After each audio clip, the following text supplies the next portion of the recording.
Hello, Debt-Free Degree beloveds. I am here with a new friend, Faith Adebayo, and she and I met through Parent Tween Connection. And that is, if you all aren't familiar with it, it's a phenomenal resource for folks who are in and around helping teens and tweens and parents of teens and tweens, professionals, etc. And so Faith and I met in a breakout room, and she shared just a tiny snippet of her story. And I asked if she would come and share that with us on this series that I have entitled, Dang, I Wish I Knew You When I Went to College, because it's the response that I get back. When people hear debt-free degree, then that's the response. And so, Faith, first, I would like to say thank you for your bravery and your transparency. And thank you for what could be a tough conversation. There are folks who quite honestly will respond back to me with that exact quote. And then when I say, are you willing to share your story? Then they say no, and they hang their head. Like, and we've talked about before, beloveds, when we hang our head, that's a sign of shame, that our body releases those neck muscles and our head goes forward. And so in all love and in all cheering you on, Faith, we say thank you for sharing your story. So talk to us a little bit about your lack of a debt-free degree and how that has impacted you. Okay, so I have no I grew up in a family of 5 kids, 1 bathroom. That's trauma in itself. My dad had gotten a degree. My mom had done some technical college, but as far as having the time or those conversations just didn't happen in our house, except to say you either go to college or you go to work. Those are your 2 choices. I didn't have any other choice. And unfortunately, because there were no conversations about college and how to fund college and how to get to college and what I needed to be doing during my freshman through senior years of high school to get to college, it was really, I would say, halfway through my senior year that I really started thinking about what am I supposed to be doing right now. And so it was really towards the end of my junior year that I realized if I actually just put a little bit of effort, I could get higher grades than a B. I think I was a gifted kid who just wasn't diagnosed. And so I got along, right. I got along, and I got decent grades, but I really could have been making A's, and I could have really been doing so much more had I had someone and people to push me, but there were just too many kids in our house. It was just too much. And so I think my parents were really tired by the time my 3 siblings, they were like stair-step grades. So junior, senior, junior, sophomore was how their grades were. And by the time that they got out of high school, I think my parents were just really, really tired. And so I had petitioned to actually go to college a year before, and the school board denied my petition. And so I was stuck in high school for 1 more year, which is okay because I still wouldn't have known how to get into college. Like just that knowledge. And I remember sitting down with the counselor for maybe 1 or 2 sessions, and that's it. And there was really, you need to apply. What does that mean? What does that look like? Right. There wasn't a lot of direction and assistance with how and what that looked like. And I think probably because they kind of thought, parents are doing that kind of stuff at home and we don't have to do that much. But I needed way more support. Way more support. So what that turned into, my first year, I went to a college that was really the path of least resistance. It was a teacher college. That's how it was formed. My brother had gone there, so it was easy. Like I just followed my oldest brother. And that's my oldest real brother. I have two adopted siblings. Those were the stair steps right underneath him. And Okay. so my oldest brother is 5 years older than me, and my youngest is 5 years younger. And then my two adopted siblings are in the middle. And Wow. so I followed both of my brothers to that college, actually, because the other brother, the adopted brother, he also went to that college, but he didn't last. He left after the first year. If he didn't drop out in the middle of the year, I don't even remember. But when I went to college, I worked at McDonald's that summer just to pay for rent and like be on my own. I moved out of my parents' house the day, like 6:00 a.m. the morning after graduation, and moved to Maryville where the school was. And I just knew that I was gonna have to work. And so my first freshman year was spent, I mean, I remember key things about it, but I don't remember my freshman year much. And I spent overnights at a lady's house, taking care of her kids and just making sure an adult was in the house, because she worked overnights, and her significant other was a male person, a mailman. And so he went to like work at 3 a.m. And so I got the kids up, and like as soon as she got home, I ran out the door, sped up to college, and went to my 8 a.m. class. Wow. Which I don't remember anything about. Yeah. I don't remember how long I did that. I must have done it all year long. But literally what I really want our beloveds to hear in all of this, Faith. Yeah. You worked so hard. Like, it's not like you took all these loans and decided to throw raging parties and bought yourself a brand new car. Like, you worked so hard. Talk about at the end of this stint in college, what degree did you leave with, and how much at that time debt did you leave with? Okay, so I'm gonna get there. I left that college. I went to a community college to save some money and to live at home. Good. Okay. I ended up living not at home. I lived in another town. I dropped out of like full-time at that community college and went back to work, and then did night classes. So more debt, where my focus is not college. So those 2 years were really wasted money, because I was not focused or purpose driven on being there. Gotcha. So that is what you get, about $5,000 the first year. I got about $5,000 the second year. That's $10,000 in debt already. Yeah. To just basically be wasted. I sat out a semester to work. Yeah. And when I went back, the time that I went back, I was a full-time nanny for 2 kids. So I'm working. Yeah. And I'm working in the city. And so I went back to a community college that was more debt, but I was more focused, and I knew why I was there and what the purpose. I graduated with an Associate of Arts. It took me longer. Thank you so much. And then I drove an hour and 15 minutes one way through the country to get to a teacher college.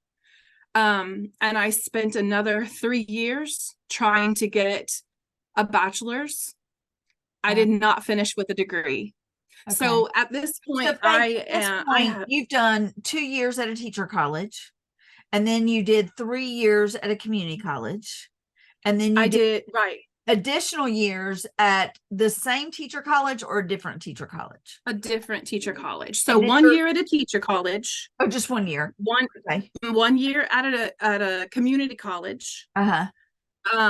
For classes that I failed. A semester out. A year and a half at another community college. And then I did 3 years, because part of my first year of being at that other university, the second university level, I was still having to take remedial classes because my GPA was so low. Okay. But the first teacher's college didn't transfer to the second teacher's college. Some of those credits did, but I had failed classes. I had basically failed out of college that first year because I was I was working. Yeah. Yeah. I had a job on campus. I had a job off campus. Mm-hmm. Can I, for your listeners, I had a boyfriend who followed me up there, and by the middle of the year, I mean, it's a blur. I don't know how we broke up. I don't know. It was all a blur because I don't think I was sleeping. Yeah. I don't know how much of a life I was really living because I was just trying to survive. Yes. Yes. Yes. Yes. And that is no way. You're doing it completely like on your own, because you don't have somebody that's like taking you, like holding your hand and kind of providing these guardrails. And I literally want to reach back and give Faith at that time like this big huge hug and say, you're gonna make it, girl. You're gonna make it. We got you. We got you. You know, you're just such a resilient rock star, truly. And again, the fact that you're sharing it with our community. So okay, keep going. I try to keep these interviews to about 10 to 15 minutes, but your story is so compelling. So keep going, but let's do it as compelling and concise as possible. Right. And I want to say, like, before we move on, the reason I'm so transparent, the reason that I want to share in detail, as much detail as fast as I can, is because I don't want someone else to go through this. This is not the way to go to college. My first year, I went to college because I didn't want to go to work, and that was my mom's two options. I have no idea what I was doing, why I was doing it. It wasn't for me. Like, I was not necessarily doing it for me. I was doing it because that's what she told me to do. And that is not the way to go to college. Going to college for someone else's degree wishes for you is not the way to go to college. Going to college and not knowing what you're going to do is okay, because those first 2 years are general. But what's not okay is to go because someone else wants you to go. What's not okay is going because you're being forced to go. It's okay to go because that's the path that gets you where you want to go. And figuring out along the way is fine. But take the opportunity, right? And jump into the opportunity and be about the opportunity. Don't drag your feet and say, man, I'm here, but I'm not really here. So when I left that second university, it was the semester before my student teaching. And at the time, I knew I was going to have to get a summer job, and not just a McDonald's kind of quickie summer job. It was going to have to be significant, because student teaching means that I'm working a full-time job as a teacher. I will not have the ability to work another full-time job in the evenings and get up in the morning, because I was going to have to drive. No matter where I was sure I was going to have to drive to get to wherever I was student teaching. So I took a job at Sprint PCS in a corporate position, and my whole idea was to put money back, and that did not work. And what I realized in the moment was $2,000 difference between a teacher with a degree and an administrative assistant with no degree. And I was going to get paid more to be an administrative assistant. And so the more I thought about it, let's stop there, beloveds. Let's stop there, because the R in grit is return on investment. Yes. And that's what you're realizing, Faith. Wow. Yes. Wow. Yes. Okay, that's powerful. And honestly, to know that I was going to be a teacher and work 80 plus hours per week being a teacher and be paid less than I can go to work and order office supplies and make PowerPoint presentations and make flight reservations, and I can do way less and get paid way more for it. I took Sprint PCS. And so I worked my way up in the engineering department with all this math that I had. I was in the perfect placement. I really feel like God put me there. Yeah. And so I worked my way up until telecom was taking a downturn. And when telecom took a downturn, because I didn't have a degree, I was one of the first on the chopping block. Okay. And I was okay with that because I had, for the first time, been able to thrive in my life on my own. And I had not been really able to do that and stand on my own 2 feet. That was so important. So when I went back to college to get my degree, here is college number 5. Yeah. College number 5. I was very determined. I moved from Kansas City to Phoenix, Arizona, and it was the same college. It was just a different branch. Okay. And I got a 4.0. Yay! The first trimester, the second trimester, I was called a 24-hour wonder because that's all I needed to be able to get a psychology degree. Fast forward a little bit later, I found out that had I talked to the right person at the college where I was going, I could have gotten a degree in education without student teaching. And I wouldn't have had to go through all of that. So there's yet another something that if you don't get the answer that you want, go find somebody else who will give you the answer and who will listen and really dive deep in what you're asking, because that time wasn't wasted per se, but that was money wasted, because that was my third senior year, I feel like. And when you're a senior in college, you get extra money. And so that's tacking on more money onto what money I had in loans. And by that time, I surely had 100,000. If not, I probably had 100,000 in loans by that time. Wow. And so I got my degree in psychology, and then I worked for University of Phoenix online. Kids, do not do this. At University of Phoenix online, I got free education, but everybody was doing it. I feel like this is a life lesson here. Just because everyone's doing it, do not do it. So at University of Phoenix online, everybody was getting loans, but people were using, and this is illegal, people were using their student loans to put that money towards housing down payments, to buy houses, buying cars. They were using it not for student loans, they were using it for other things, right? As soon as they got the disbursement, and at a master's level, you get much more money. And so I was at a master's level and taking master's level classes for a master's in organizational management. And I took out those loans. You were working there, so you didn't get free tuition as an employee. I did. Oh, you got free tuition and you accepted the loans. I see. And I accepted the loans. That's how clue. Okay. I'm sorry. Okay. So roll this back for just a second. That free t-shirt, kids, listen, that free t-shirt that you get at the very beginning of school when it's a vendor fair and they have those credit card companies that want you to sign up and you're going to get a free t-shirt and a free pizza and a free this and a free that. It is not free, because I absolutely ruined my credit.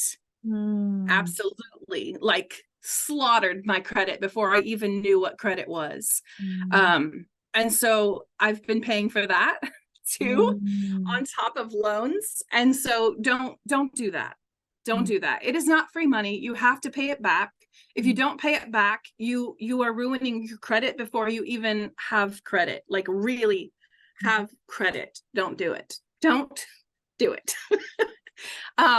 Let's talk. But I went to school. I got halfway through an organizational management program, and then I realized, like, maybe that's not what I want to do. And by that time I had moved to Vegas. No more school. I did not take any more school for a little bit. And when I started teaching, I actually started teaching in Vegas. And then I started thinking, I really want to have an educational leadership or a curriculum and instruction type of master's because that's the way to move up in education. That's the way to get paid more, even though you're going to end up leaving your classroom. I never wanted to leave my classroom to get paid more, but that's the only way to make that happen. Time and degrees. So I started yet another degree, which I did not finish. And with all of the, help me on this one, unsubsidized loans that I was not paying back, and all the interest that has accrued over the last 20 years. My student loans at this point are about $200,000. While I was in Phoenix, I talked to someone who I really didn't understand what they were saying and what they were offering when they said loan consolidation. But if I was to start paying my loans back at just the regular payment amount, I would be paying a house note in a consolidated loan payment, not with the graduated, not with any of the extra helps. And here, let's get you a payment plan that works for you. If I was to just start paying them, I would have a house note in student loan payments. I want you to think about that for just a second, because how are you going to pay rent? Like a ish figure on it? Like, do you mean $1,000, $1,500, $2,000? What ish? What are you like? House note for a lot of people is. Thank you. Yeah. So I'm saying if I was to just start paying my loans off, it would be about $1,500 for a payment per month.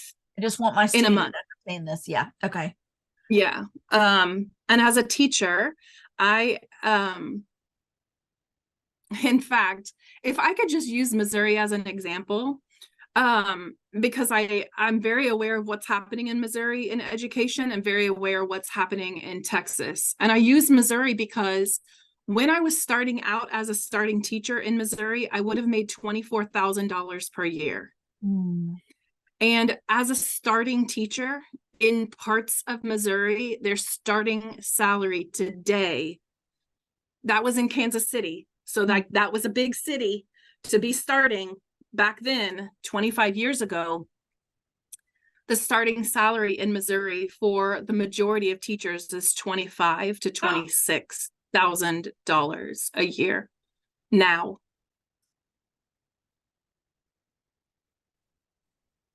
So let's just let that rest there, because that's for a full-time position, as you said, up to 80 hours a week, $2,000 a month pre-tax. So you got to take taxes and insurance and all that stuff out of it. And then you, Faith, would need to pay $1,500 out of what's left for loans. And then what are you supposed to live on and eat on? And $500. So I'm not trying to discourage anyone from becoming a teacher, but you need to be independently wealthy or be prepared to have 2 to 3 streams of income on the side of some other tutoring business, something else that you're doing. Because even in Houston, I'm in Houston, Texas. My last salary as a teacher with a degree was $65,000. And that was after a major raise we just got. The last major raise that we got was in 2012-ish kind of time frame. And I was making $52,000. And then because of time, I'm going up a little bit every year, and I'm moving districts. So when you move districts, you get a pay bump to what that district is making, plus my time for a new teacher in the district. That's when you really get the bump, is by moving around districts. So what I'm really bringing home is about $45,000 a year. Because the last pay bump they gave us, they actually took their contribution for our health insurance out. Wow. And off of my salary. So yay, I make $65,000, but that $65,000 covers my benefits. It covers my my contribution to my retirement plan, with a forced retirement plan that is not helping me retire with any kind of money that I could survive on.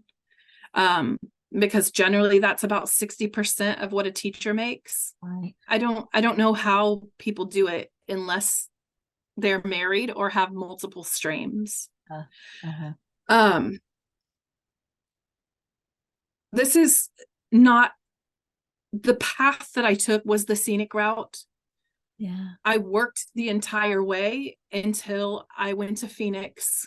I was on unemployment. That's the only reason that I was not working. That unemployment from Sprint PCS and the severance that I got when I left was enough to sustain me to be able to be free and clear to finally focus on one thing. Yeah. And my one thing was taking care of me and finishing my degree. And that was when I was actually able to like really excel in college classes. I mean, people do that all the time, go to college, and that's all they get to worry about. And I had never had that experience. Yeah. My parents did not have the money because my 3 older siblings were not in college when I went. My oldest brother, who had stayed in and gotten a degree, he was graduating the year I was going in. So he graduated in the spring. I started in the fall. So I didn't have that. And my parents were always on that line of assistance and not assistance. We were too rich to get assistance, but too not rich to not be able to afford things because of that. Right. So I didn't get a Pell Grant. I didn't get any kind of the extra kinds of things that would have helped because I didn't have a sibling in college at the same time. If all of my siblings were in college at the same time, I would have been okay, but I wasn't, and I didn't. So today, yeah. what is it that what are you doing today, job wise? Okay. And are you still carrying that $200,000? I am still carrying the $200,000. Yeah. I am currently on deferment to not pay because I am not teaching anymore. I left teaching in December. I left public education, let me say it that way, because I truly identify as a teacher. I've identified as a teacher my entire life, right? I identify as a teacher. And so what I'm doing now is I am working through a program and putting together a program to be able to help. AVID is a national program that's amazing, but not all schools have it. If you've never heard of the AVID program, it's a college and career readiness. They help with the soft skills. They help with how to get into college, all the things I never had. All the information I really could have used to help me go to college smart. Yes. Not uninformed. Yes. And I really want to make sure that no one goes through what I went through when I was that age. And I really want to make sure that more kids have access to that AVID level type program. I'm not stealing anything from AVID. That's my disclaimer. But I am taking the things that I know that are going to help when you get to college. Yeah. When you are dropped on a college campus and your parents say, okay, your room's set up, time to go. What does that really mean? Yes. What does that really mean? Yes. So, Faith, you are a teacher. It comes through every pore of your body. I mean, it just really, you just emanate that you're a teacher, and you are. And you have taught us today. And I truly cannot thank you enough, again, for your transparency and for your bravery. And you have taken something that has been exceptionally difficult and something so unmanageable in a lot of ways to carry in that trajectory. And instead of saying, they'll have to deal with it, whatever, instead, you're putting all this energy and focus into making sure that people behind you don't experience it. And how powerful, I mean, talk about a transformation. How powerful is that? Wow. Thank you. Thank you so much. Thank you. I know that I did not go through all of that for no reason. Right. And I don't believe in allowing your pain and things that you've gone through not to be a message later. You know, in some circles they would say you have a mess, and once you come through that mess, you have a message. Yeah. And I believe that I didn't just go through this for myself. I know that I went through to like go back and help others. Yes. And so I really want to give back, and I really want to be able to help young adults who are trying to and have Yes. no idea what it means to adults. Yes. Just because you turned 18 doesn't mean that inside of you something clicks and all of a sudden you are ready for adulthood, right? Right. I really want to be the person that helps, like takes you by the hand. Let's find out how to get an apartment. Let's find out how to build your credit. Let's talk about how you're going to find an electric provider. Let's talk about how you're going to go to the grocery store and, you know, put together a meal plan, because going to the grocery store and being just like, what do I want to eat? You're going to end up with a whole lot of groceries that don't make anything. So yeah. Yeah. Yeah. So now, is your plan to begin reaching out school by school or system by system, or at the state level, like starting with the state BOE and going like what how are you scaling it?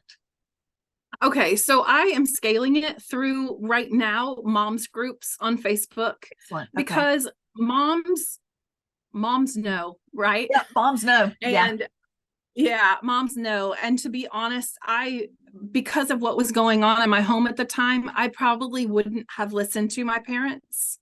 I wouldn't have been open to hearing what they don't know. Because at that age, I just remember being so separate from my parents and so separate from my family that I would have listened to my oldest brother. I looked up to him. I mean, he was the cat's meow. He was everything. And I would have listened to him. And I did listen to him. But my parents, I wasn't trying to hear anything that they had to say. They just didn't know anything until I turned about, I would say, 35.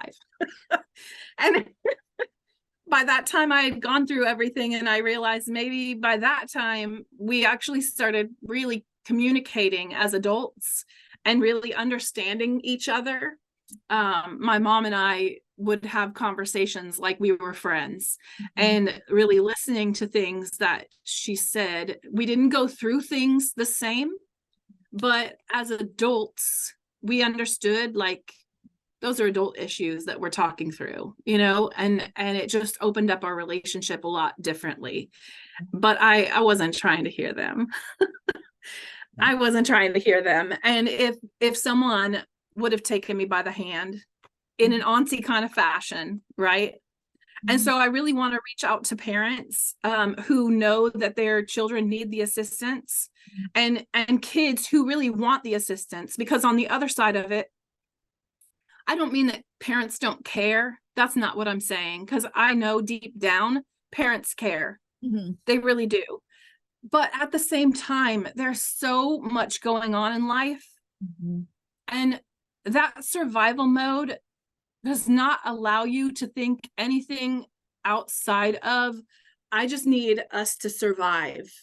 That's a whole other level of storm that people go through that does not allow you to think big picture. It does not allow you to think for the future. It's just right now, what do I need to do to get to tomorrow? Yes. Right.